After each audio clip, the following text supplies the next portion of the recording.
Oi, oi, it's your boy, the Amber Heard of analysing turds, Jack Slack, and boy do I have a turd to talk about this week. That Holm versus Ketlen Vieira fight, Ketlen Vieira, whatever her name is, Kettle Chips Vieira. Just trash. Absolute trash. So for the next 10 minutes, I'm going to talk about why I felt that Holm did deserve... No, I'm not going to do that, obviously. I actually watched this fight at 1.5 times speed the next day because I wouldn't watch a Holm fight if you paid me. And honestly, I am sort of paid to watch Holm fights, and I still don't want to. Absolutely awful. She looked... I mean, her regular fighting style is not particularly entertaining, but the difference between her now and her back in the days before she got to the UFC, just speed-wise, stance-wise, astonishing. I mean, obviously they had a very wrestling-heavy game plan for this camp, but honestly, like if you watched her throwing punches, she got by a lot on making noises and punching lots in her both boxing and early MMA careers, but it was like you could really see that they weren't landing because she was moving so slowly. And meanwhile, Ketlen Vieira was just, throwing the odd punch back, getting pushed to the fence the entire time. Occasionally used the whizzer to hit a nice overhook throw, which we talk about a lot at the moment because that is basically the answer to cage work. Well, you got two answers. You got use the overhook, put your hand on their other bicep and push it hard away from you, lock out your arm, and then circle out to that side and drop in the collar tie. Or you've got use the whizzer to try and throw him. And we've got people like Islam Makhachev, Rakhmadov, even Paddy Pimblett in his last one. If you can hit a good throw off the whizzer along the fence, you're pretty much golden for a while at least. What you see when you see people like Islam Makhachev do it against good people is that they tend to hit the throw, the opponent goes onto their hands and knees, and then you use that space to escape. It's very rare to actually hoof a real fighter over, or a real good cage wrestler over. But that happened a couple of times here. But generally, just very bad. And at the end, I mean, honestly, looking at the way that fights are judged, you would expect Holm to win, but watching her get upset about not winning after not doing much was very funny. Her post-fight statement was like, these judges don't know what it's like to put in a full camp, and you're like, your opponent also put in a full camp. Everyone who fights is putting in a full camp. That does not entitle you to a win. So that fight was absolute dirge. I hope you weren't expecting me to go through and rank the strikes from light to medium to heavy. But what was good on this card? Chidi and Njokuani's knockout of Dusko Todorovic was really nice. I thought Todorovic would be a bit more comfortable striking with him than he was. He went straight for the takedown off the bat. Njokuani did a good job of getting up, and I think even attempted to take Todorovic down at one point, which was quite impressive. Just an elbow coming out of the clinch, absolutely beautiful. And it's such a blind spot for everyone, because striking is such a vision-based art form, and wrestling is such a tactile, touch-based art form. And in breaking from the clinch, you are leaving the range where you are holding and feeling someone, and re-entering that striking range, but you're often not looking. And there's a big period where they're too close for you to see what they're effectively doing. So elbows out of the clinch have always been, punches out of the clinch in boxing have always been a terrific weapon. Jack Dempsey used to call it the sneaker, which the sneaker is, in boxing, you have to break when the ref tells you to break, but you can also break on your own terms. If you both just break without the ref stopping you, you're allowed to hit the guy. So probably the best example of it in the modern era is Andy Ruiz does it very well. He tucks his arms up against his body as the opponent clinches him, and then they don't really have anything to hold on to, but they assume that he's stopped fighting, so then they let go and he just chins him. It's fantastic to watch. But the elbow on the break works so well because guys, especially if guys want to keep the underhook, because their arm will be stretching out, their elbow will be coming away from the body. There's no way that they can get down behind that shoulder or get the arm up to protect themselves. We talked about it a couple of weeks ago, but Leon Edwards versus Gunnar Nelson. Gunnar Nelson gets his underhook on Leon Edwards, but Leon Edwards head posts and gets his hips back and stretches that underhook out. So basically, Gunnar Nelson's got a straight arm underneath Leon Edwards' armpit and nothing else, and he's desperate to keep it. So he's standing there, and Leon Edwards is lining up knees and elbows on him for free. But this one just came off a collar, I believe. It was just, perfect. Lovely stuff. Very excited for Chidi and Giocani. See, the last one happened so quick, I was like, don't really believe that Chidi and Giocani's got that much better. I'd seen him in Bellator, I'd seen him in LFA. I'm familiar with Chidi, I was familiar with Anthony and Giocani as well. I think their striking style is very interesting. I didn't expect him to have... there's holes in his game that were exploited by people like Koreshkov, much better rounded fighter, Salter, good grappler, Rafael Carvalho, better grappler. But he's on a little run of 4 wins now. There was the one on the Contender Series, really when people got hot on him again. And then the one against Marc-Andre Barriault in February, where he knocked him out in like 15 seconds. But it didn't tell you a lot. And this one I felt was quite encouraging, because Todorovic is not a bad grappler in the grand scheme of that division. Middleweight, there's no grapplers there at all. So to get up from underneath him is very encouraging. The one that everyone thought was an absolute banger was Pereira versus Ponzinibbio. I thought it was fun. I think it benefited a lot from being on this card, but I also think they would have benefited from being on a card that didn't have no crowd and a dead no crowd. These Apex events, apparently they're selling the tickets for like thousands of dollars and they only allow like 20 people in. I always said that they should get their own venue in Vegas and just have like a few fights every Friday night, and you'd get people in regardless. But they seem to have taken that quite seriously. And now they do like a 12-fight card in front of nobody, which is really weird. When I meant you should do like a 6-fight card in front of 10,000 people. Because God knows we didn't need half these fights. But then I suppose advertising. And we are, as we've said before, in the era of, you might as well just say on the advert, Holm versus Vieira. This time it's to meet contractual obligations with ESPN. They get the $300 million either way. If they can stock these cards up with fighters that they pay less, they make a bigger profit margin. And that's all that really matters when they go to the shareholders. Certainly it's a lot less effort than trying to grow the sport in Asia or wherever. But Michel Pereira versus Ponzinibbio was not bad, actually. Michel Pereira, not in spaz mode, looking quite sharp, fighting with his back to the fence, does that quite a lot. Didn't even attempt a Superman punch off the fence, which is like his go-to move. And honestly, quite an underrated technique, in my opinion. The one I always talk about is Hector Lombard, who we'll talk about later.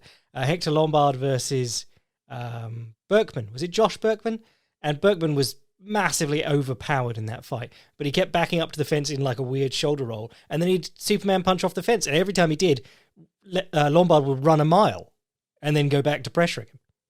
Not off the fence, but the same sort of principle was espoused by Valentina Shevchenko, the most complete fighter in the world, against Amanda Nunes the second time. When she was getting backed up to the fence and completely shut down, she worked out that if she did a very high jumping Superman punch, she could threaten to come over the top of Nunes' guard. Nunes would drop back and she'd run up into a very weak low kick, and that was her entire output for that fight. But none of those from Pereira in this fight. He was very measured. And what I really noticed early on was that he was throwing his right hand, and he was only on paper only an inch taller than Ponzinibbio, but that seemed like bollocks. And also, he stood much taller than Ponzinibbio. Ponzinibbio was in quite a side-on, squatted-down stance. And so Pereira's right hand was always going straight over Ponzinibbio's lead shoulder. Everything Ponzinibbio did in that first round, he looked like he had no answer to the right hand. And as the fight progressed, you noticed that his answer to the right hand was to duck down behind his lead shoulder and try, like, turn away, basically. And that ended up with him getting hit in the back of the head quite a bit. It's kind of like the difference between an instinctual shoulder roll, which people will do if you try and hit them with your right hand, or if you like try and throw a big right slap at someone, they'll get down behind their shoulder and duck down into their stance. Not into their stance, but away from their lead leg. And that is a form of shoulder roll in that you've moved your body down behind your shoulder line and behind your back, but a technically proficient, well-practiced shoulder roll will keep you much more in position to fire back, won't turn you away as much from the opponent, and Ponzinibbio didn't have that. And a lot of his, like, attempting to roll off punches, he'd, like, stick his left hand out straight anyway, which, it can be a leverage guard, but I think he's used to just shoving his fingers in people's face, to be honest. And I say that as a big Ponzinibbio fan, but he has raked a lot of eyes in his career. And then for the most part in this fight, I felt Michel Pereira landed the better shots, but I felt like Michel Pereira fought from a position of disadvantage, but Ponzinibbio didn't really capitalize on it. So Michel Pereira was always along the fence, but just enough that Ponzinibbio would jab in with like a body jab. He kept going to the body jab, trying to enter off that. but he'd jab in, and there would still be enough room for Michel Pereira to take a step back into the fence, like level his feet out, not get hit, and circle off. Where really Ponzinibbio needed to make sure that he was right up against the fence and then attack. And that's, this is something we're going to be talking about with some of the guys lower down the card, but it's just, there's moving people to the fence, which is important, but then there's also making the most of it, which is, it's difficult, and it requires smart work, and Ponzinibbio wouldn't do it. But then in the last round, they just got into swinging each other's heads, and that was actually quite fun. Really, for me, this was more Ponzinibbio not quite back on the form that he was against Magny before his really unfortunate illness and lengthy time off. But more than that, it was Michel Pereira beating a legitimately top guy, one of the probably top 20, top 15 guys in the world, and Michel Pereira looking good doing it, not being a meme fighter, actually being a very impressive fighter. What else was on? I skipped Tabitha Ricci versus Polyana Viana. Junyoung Park versus Eric Anders was the standard Eric Anders fight. I remember when they gave this guy a main event against Lyoto Machida, the ghost of Lyoto Machida. That was probably like 7 years ago. So Lyoto Machida washed, but not as washed as he is now, and he's still going. But Eric Anders, I was sort of interested in him. He had physicality, he had athletic potential, and he was doing some interesting things. One of the things that I really liked about him was that he got guys towards the fence. He used the left straight as a southpaw and then dropped on the single leg with his head in their chest, which is a really easy way to start moving people around the cage, especially like doubling the left straight. It was reminiscent to Weidman, though he's an orthodox fighter, but Weidman fought so many southpaws, and he did the same sort of thing, just right straights to the chest and face, and then because whether the opponent swings back or not, you can just put your head on their chest or dip to the outside and pick up the single leg. So you either get a head inside single or a head outside single / high crotch, whatever you want to call it. And then you can start moving them back to the fence on that if you want, or you can double the right straight double the rear hand straight and drop on the hips in a double leg along the fence. But Eric Anders, the thing with this fight was that doing that, you pick up the singles and you can move the guy around and you can get him to the cage, which I think is great. I'm not going to shit on him for not achieving those takedowns. People were saying, something like 22, 23 takedowns attempted and one succeeded. But that's absolutely fine if you're using the single leg for that purpose. The problem was that he was actually wanting to get the guy down after that, and he wasn't achieving any of those takedowns. I think people are too afraid of having failed takedowns when you should be using like 2-3 takedowns to get a guy down if he's good. Or just moving him into position along the fence and beating him up with knees and elbows and stuff. These guys managed to kick each other in the dick several times. But the thing with Anders is that he doesn't have a right hand to speak of.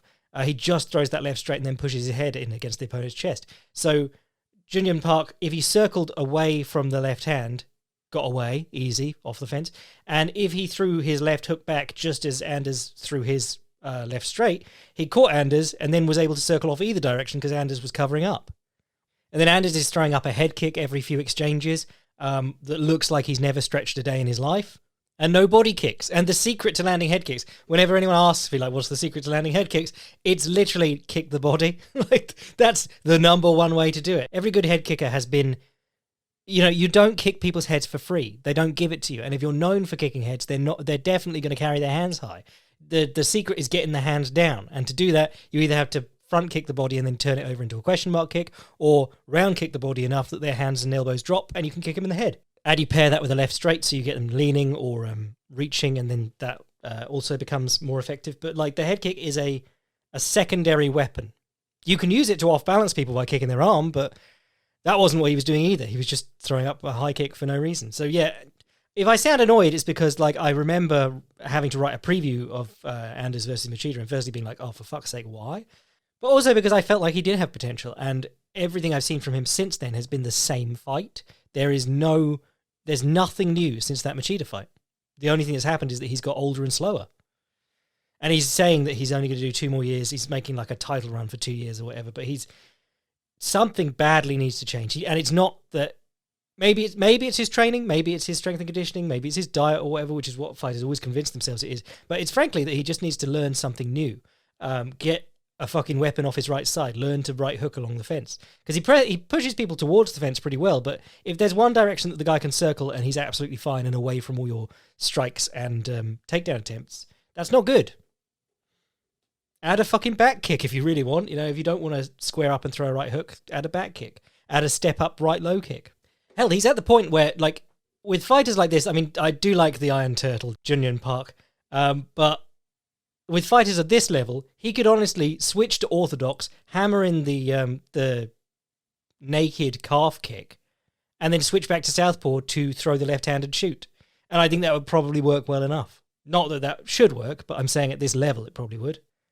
Speaking of levels, Joseph Holmes versus Alan Amadovsky. People were impressed by this because it was a nice knee up the middle, followed by a rear naked choke. But this one was just, it looked very low level in terms of skill-wise. The opposite of that, actually, was Jonathan Martinez versus Vince Morales. I said in the pre-fight, like, look out for Jonathan Martinez. I consider him a very tricky fighter. I don't think he'll make it to the top anytime soon, but he's very, very skilled, if not very, very exciting. You got literally that. He got his own fight. He got the fight his way. He managed to not do really anything exciting, but he did a lot of what makes him very tricky. Landing calf kicks, landing body kicks, landing nice front kicks to the body, switching stances, using both stances effectively, especially useful when he was hammering the calf kick and then Morales would change stances to try and deal with that. One of the things that was really interesting about him, and it is really interesting about him generally, is that he's very good at using the jab as he moves backwards, which seems like not a great idea. You'll see some heavyweights are very good at it because they have more strength, more pop. Teofimo Stevenson, who never went professional, was a great amateur boxer for Cuba in the heavyweight division. He was very good at jabbing moving backwards. But there are a few ways of trying to jab moving backwards, but one of the ones that what I'm talking about with Martinez and with Teofimo Stevenson is where you throw your left hand as your right foot steps back. So it really is your whole body's moving the opposite direction to the punch, which means it's certainly not a pure punch in the Jack Dempsey sense, but it's just not a very heavy or powerful punch. But if you snap it with some good pop from just your arm and shoulder, and the guy's walking onto it, you can hurt him and also break his forward movement. The downside is you are sort of exposing yourself. So you're jabbing the guy as you step back in hopes of putting him, breaking his concentration and making him miss anything that follows up. But you're also extending yourself out of your guard and opening up a bit. So in the third round where Morales was just sort of going, okay, fuck it, I'll run at him. Martinez was moving back, jabbing him just as he had through the first two, but then also getting hit after that because his head was up in the air, his arms were out straight, and he only did a little movement back. He wasn't cutting off line or anything because he was just doing the little move back and jab. But the jab worked really well for him. I think that the issue with Jonathan Martinez always is that he will not try and finish a fight. He will not push a fight. And even though he landed some lovely stepping knees or intercepting knees as Morales was chasing him in the third, he's just not trying to hurt people very much. So he'll probably always be the analyst's favourite fighter, but he's probably not going to be a fan favourite anytime soon. And then the opposite of that was Chase Hooper just going mental. I said he should have got $50,000 for Fight of the Night, and then Chase Hooper's unforced errors should have got $50,000 for Fight of the Night, because it wasn't as much. Colares landed some nice judo throws off the overhook along the fence, and he was in the fight the whole time. But a lot of Chase Hooper's trouble in this fight was Chase Hooper's own doing. Every armbar he attempted in this fight was shit. That might sound harsh because he's a very good grappler. I'm sure he'd absolutely style on me on the ground. But the armbars he was going for, you could see he wasn't going to get them before he even fell off the dude, and then he'd fall off the dude trying to break the arm even though it wasn't there, and then he'd be in bottom position again. And actually, that was something from the Anders Park fight that really annoyed me. Anders got him down to half guard. Park managed to free a leg and turn to the turtle, and it was all very, very slow. But Anders stuck a hook in and tried to jump over his back for the armbar and landed on the bottom almost immediately. Good grapplers in MMA now, even guys like Charles Oliveira, who loves being on the back, they are not just leaping over the top of people. They are trying to pull the person down to an unathletic position and then get on the back. They're trying to stay behind them for a while and hit them and soften them up. Maybe mat return them a few times. You can't just jump on a guy as he quad pods because you're going to fall off. And that happened a couple of times on this card, but I particularly remember the Anders one. But it happened with Chase Hooper, kept jumping over the back and being like, well, I'll get the armbar judo style, and just didn't work at all. There was a moment in this one that really annoyed me. Before I go on, I do love Chase Hooper. He's a very fun fighter. And his striking in this one, like his hands are still on his chest, his chin's still up in the air, but he's going for it and he's game. And I think that was more important in this fight than it was to be to keep himself safe. It was more important to get in the guy's face and say, look, I am going to punch you. You know, I might not have the best technique, but you're still going to get hit in the face if you don't do something about it.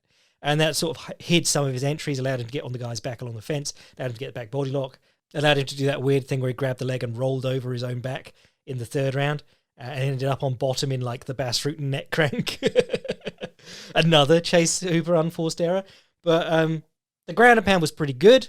His work from the guard was pretty good, which is kind of bad because that gives you like the confidence to just do weird shit. Though I do, praise Charles Oliveira for kicking completely freely because he's fine getting up off his back. But one of the things that annoyed me in this fight was that you saw Hooper go for a calf slicer. Colares grabbed the fence to avoid being turned around with it, but Hooper was still in position where he could attack the calf slicer. He was in a better position than he was before, but Mark Smith stops the fight, gets them up on the feet, takes away position even though Hooper was the one attacking, and says to Colares, this is a strong warning for the fence grab. Like, look, if it's a position where Hooper was attacking effectively and the cage stopped him from attacking effectively, and then you are going to take... you can't really put him in a better position on the ground, so you're taking away the position, so you've got to take the point. It was just like, oh, here's a super serious warning, even though, like, in effect, it's just saying, okay, well, there's your get out of jail free card used, having the fence grab. And he could have done it again if he wanted to, because he could just sacrifice the point. I think fence grabs, as a ref, you have to be able to see when they change the course of a grappling exchange, and you have to say, okay, well, that foul really clearly affected the course of the fight. That's a point. Because you can't take 5 minutes to recover from missing your opportunity grappling because the guy cheated. It's not like getting fouled in the sense that you get poked in the eye or kicked in the dick. It's that the guy has... You can't put it back in the bottle. It's done. That's the fight affected by it. But Chase Hooper got top position, ground and pounded the guy out, and then walked over to the camera and said, I love you, for his spouse who's back at the hotel, which was sweet. Honestly, I really liked it. I enjoy watching Chase Hooper anyway. Some of the decisions were a bit baffling, but it's kind of like, you're not always thinking when you're grappling. You're sort of just going for things. And if you've sort of like cultivated the attitude of, yeah, I could just go for it. If I fuck it up, I'll get back on top again or whatever. And if you go for it all the time, then you're going to start going for more and more things that aren't there. So I'm not saying become a boring grappler, Chase Hooper, but I am saying, I'm loath to tell anyone to be like Bryce Mitchell in any aspect of their life, but he's a grappler. He's a sort of a weird jiu-jitsu-y, no-gi sort of grappler who goes for submissions all the time, but he does value top position above all else, and he does use it and keep it very well. And I think Chase Hooper should be looking more at that than like Imanari or someone like that, Certainly in modern MMA with the level that he's having to fight at in the UFC. Sam Hughes versus Elise Reed was boring. Medic versus Morales was just a very frustrating fight for me to watch because Medic, every time that Morales actually stepped towards him, Medic would take like 3 steps back and be at the cage, and he didn't seem to know how to get off. Except Morales was convinced that he was going to win this fight entirely on the counter. So Morales keeps backing up and trying to throw... I think he was the orthodox fighter and Medic was the southpaw, or the other way around. But he kept trying to throw his power hand over the open side when Medic was coming in, and nothing else. Whereas Medic was allowed to work on offense freely and throw combinations and do different things, and it was never backed up because Morales' corner never made him. Or Morales' corner never made Morales. Back him up, brother.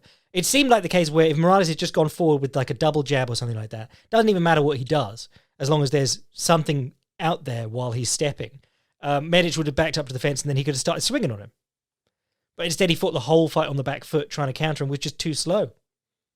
And fighting at a disadvantage the entire time. It was a fight where neither man understood that where the fight happens in the cage should matter. And then Jailton Almeida versus Parker Porter. I had a moan because in half guard I was saying, in this position, Nascimento would be kneeing the body because he had him in half guard, or he was trying to pass half guard for most of the fight. And Parker Porter was stopping him from hitting or cross-facing effectively. So, yeah, Nascimento and Oliveira and people like that, they'll get you focused on the hand, holding the hand, and then they'll knee you in the body. and Jailton Almeida was not doing that, so that was annoying. But this was heavyweight. This was short notice, so it was heavyweight. But while Almeida won and didn't get hurt at all or really face any adversity, it did bother me a bit that he used his classic front kick to the head into double leg, which is just the best because the guy will stand upright and then he just dive on his legs. But he's done it at the start of every single fight. But it worked again here. But what I really noticed was when he hit Parker Porter's hips along the fence, it looked like he was having a real effort to get his hands locked and start affecting Parker Porter's balance. Now, Parker Porter is a massive dude with huge legs and a huge butt. One of the reasons I love him. But he's not a great wrestler by any means. He's just very, very big. And Jailton Almeida is very, very big, but can make light heavyweight. I think that is the difference at this point between light heavyweight and heavyweight. Light heavyweight is not the premier weight class in MMA anymore, like it was in the late 2000s. Light heavyweight is now just whoever can make light heavyweight. Anyone big enough to be a heavyweight who can make light heavyweight does. Because the actual giant heavyweights, it's just not even worth fighting them. Like Jan Blachowicz could fight a heavyweight, but you probably wouldn't give him much of a chance against legitimate giants like Cyril Gane and Francis Ngannou. Now, granted, they're also very skilled fighters, but even people like, I think Jailton Almeida would have horrible trouble with someone like Derek Lewis. Or maybe, what's his name? Shamil. Just these big dudes. But anyway, short notice, so he's probably going down to light heavyweight again anyway. And he's still my boy. So that was the UFC event. The other thing going on this weekend was Eagle FC. There were people being like, well, Eagle FC's card actually looks better than the UFC. And you go, no, it's still shit. They're both cards just full of... Eagle FC just uses washed-up UFC fighters, and the UFC card was also largely washed-up UFC fighters. But this Eagle FC card was, it is very clear what they're trying to do. It's old UFC names in the main and co-main, and then there's a couple of Russian guys who are normally fighting people who shouldn't be in the ring with them. We talked about this on the, what was it, Eagle FC 45? Did I miss Eagle FC 46? But we covered Eagle FC 45 extensively. But this card was Jorgen De Castro versus Junior Dos Santos in the main event. Jorgen De Castro did nothing for 2.5 rounds. For almost 3 rounds, actually. And then Junior Dos Santos tore his own shoulder out, punching him. And Jorgen De Castro celebrated like he did that. It's fucking amazing. But he was doing weird stuff with his hands at one point, and I was like, oh, it was the 52 that did it. But yeah, man, Jorgen De Castro, just useless fighter. Very sad to see Junior Dos Santos basically winning this fight until his shoulder popped out. But the commentators on this, I think it's Kamaru Usman. There's Henry Cejudo, Chael Sonnen, and I think there's only Kamaru Usman, or maybe there is also a play-by-play guy as well. But one of them is really fucking dumb, and I think it might be Kamaru, because he's going, they've stopped the fight to pop his shoulder back in, this should be a no contest. And you're like, no, if you lose by injury, that's a TKO. And then in the co-main, Hector Lombard and Thiago Silva knocks him down in the second round, immediately knees him in the head on the ground, and I think it's Kamaru again going, well, it didn't really connect, and everyone else is like, it very clearly connected, Kamaru, what the fuck are you talking about? But the Lombard-Thiago Silva fight was funny because it was Lombard beating up Thiago Silva because Thiago Silva's always been a glass cannon.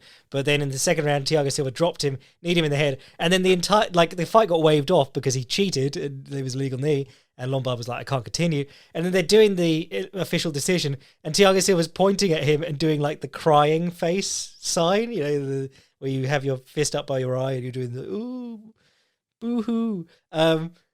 But it was just so stupid because Thiago Silva spent the entire first round getting his ass kicked. But both of these guys are just the meathead's meathead. And really, they're just here on like a short vacation from BKFC. But the Russians on the card was hilarious because I was looking at this event in the week and going, oh, Daryl Horcher's on the card. That's actually a nice touch. That's quite classy. Habib's given this guy who was really just out of nowhere matched with him as like a last-minute replacement on a UFC card. Really just made no sense at all. And people, at the time, people were like, well, Tony had that fight against Lando Venata, and it turned out Lando Venata's actually pretty good, whereas Daryl Horcher was not, and immediately bombed out of the UFC. So I thought it was very cool that Habib had given Daryl Horcher a fight on his own promotion. And then I saw who he was fighting, and he's fighting Ahmed Aliyev, the Butcher, who I'd written a Prospect Watch piece at the Fight Primer about a couple of years ago, and is very, very dangerous. And a really slick striker who he's been in PFL for the last couple of years and he's been okay there. But Daryl Horcher came out looking like he'd never done any striking in his life. I think he was the orthodox fighter and Aliev was the southpaw. He throws a right straight at Aliev. Aliev slips outside. It comes back with the left uppercut. Oh, sorry, no, it was the other way around.